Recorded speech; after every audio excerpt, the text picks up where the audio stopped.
Alhamdulillahirobbilalamin. Alhamdulillah, semua alhamdulillah.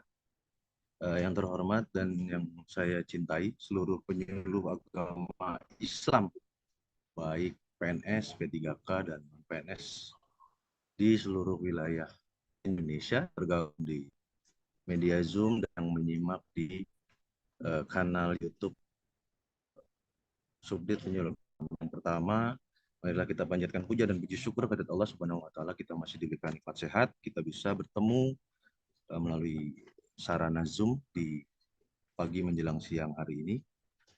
Salawat dan salam selalu kita curahkan kepada junjungan kita Nabi besar Muhammad Sallallahu Alaihi Wasallam, pada para sahabat dan keluarga dan kita, mudah-mudahan dapat syafaat di akhir nanti, amin amin amin. Menambahkan apa yang sudah disampaikan oleh Pak Kasubdit tadi di awal, bahwa semangatnya adalah semangat evaluasi. Kita ketahui bersama bahwa penyuluh PNS, P3K, dan non-PNS wajib kita lakukan evaluasi selaku satker pembina, gitu ya. Maka dengan tools atau aplikasi CAT ini kita berupaya untuk melakukan evaluasi itu. Tentunya nanti akan ada impact atau output yang dihasilkan melalui tahapan-tahapan evaluasi ini. Kami sampaikan Juknis dalam antrian ditandatangani oleh Pak Dirjen Bimas Islam. Setelah itu nanti akan kita share ke seluruh penyuluh agama Islam melalui Kanwil dan kabupaten kota. Nah, sedikit membahas tentang arah kebijakan. Sebenarnya apa sih evaluasi ini? Sebenarnya apa sih kegunaan evaluasi ini? Yang pertama, kita punya segmen. Segmen yang pertama adalah PNS dan P3K. Segmen PNS dan P3K melalui evaluasi ini nanti akan kita rumuskan kebijakan apa yang kita ambil. Kita akan melihat ternyata penyuluh PNS dan P3K ini kurang di materi media sosial misalkan, kurang di materi tulisan. Karena di dalam soal nanti CAT ini akan ada beberapa instrumen yang bisa menunjukkan hasil dari arah-arah kebijakan yang kita ambil di tahun-tahun mendatang. Maka hukumnya wajib untuk PNS dan P3K. Nah, yang kedua, segmentasi penyuluh agama Islam non-PNS. Outputnya adalah kita ketahui bersama, penyuluh agama Islam non-PNS ter-SK-kan sampai dengan akhir tahun 2024. Nah, melalui instrumen evaluasi ini nanti kita juga akan lihat hasilnya, siapa-siapa penyuluh-penyuluh PNS mana yang akan lanjut atau tidak SK-nya. Gitu ya, saya ulangi, melalui instrumen evaluasi ini nanti kita akan ketahui database penyuluh-penyuluh non-PNS yang bisa lanjut di SK-kan atau tidak, gitu ya. Tentunya dengan mengikuti seluruh tahapan yang ada di evaluasi ini.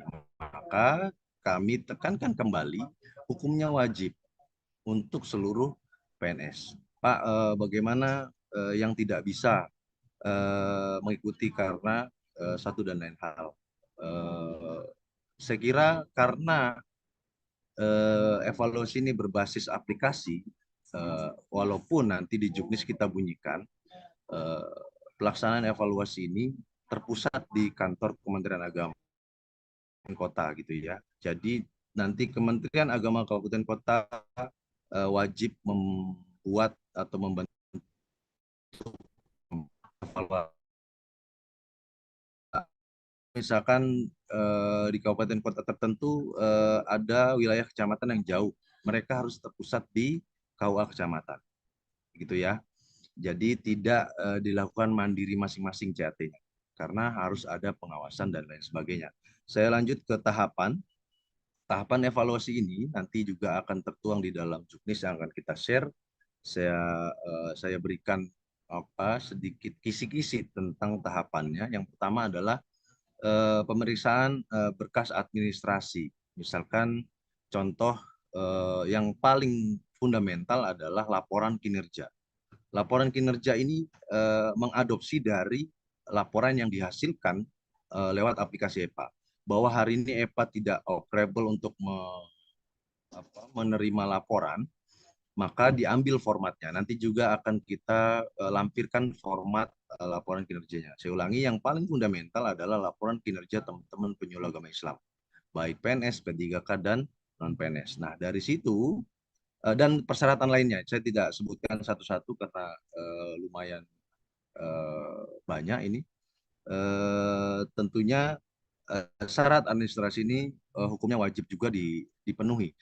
Nanti kalau tidak terpenuhi semua syarat administrasi, maka tim penilai di kabupaten kota berhak menolak untuk dia mengikuti registrasi di aplikasi. Jadi yang pertama adalah dilihat dulu berkas-berkas administrasi sudah lengkap atau tidak, baru dia dinyatakan bisa melakukan registrasi di dalam aplikasi. Nanti timelinenya juga kita akan sebutkan di dalam juknis. Jadi misalkan tanggal 20 sampai dengan 25 itu tanggal kelengkapan administrasi dan verifikasi dari kabupaten kota. Maka di tanggal 27 kita baru akan memulai proses registrasi dalam aplikasi.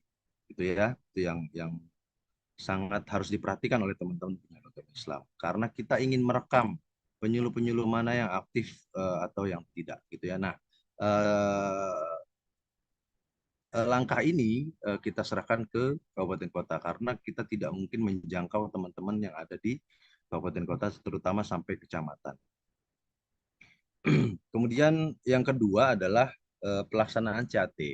Pelaksanaan CAT ini tadi sudah dijelaskan oleh tim IT kita bahwa langkah yang pertama adalah registrasi.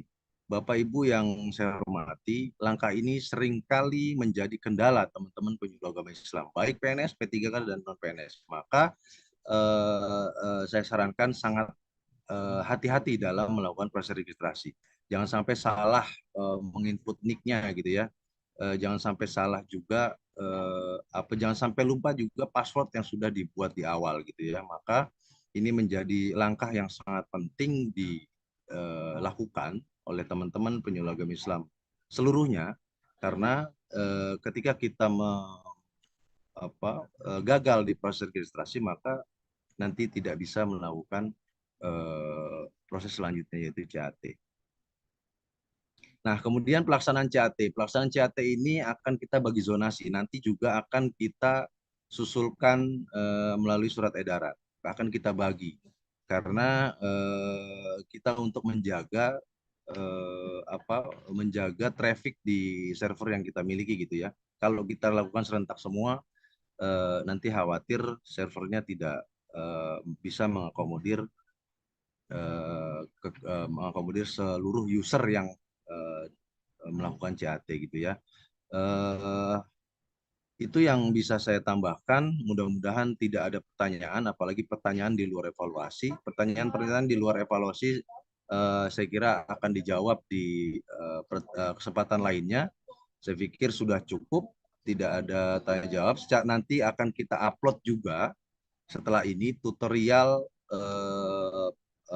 tutorial penggunaan CAT, dan manual booknya juga akan kita share ke Bapak Ibu sekalian.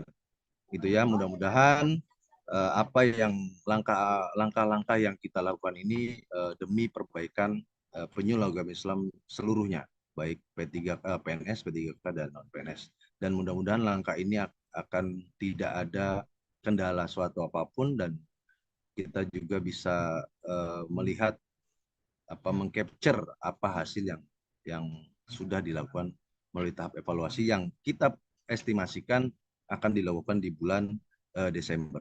Terima kasih, kurang lebihnya mohon maaf. Wallahul muwaffiq ila aqwamit thoriq. Assalamualaikum warahmatullahi wabarakatuh. Saya kembalikan ke Mbak Indah. Silakan Mbak Indah.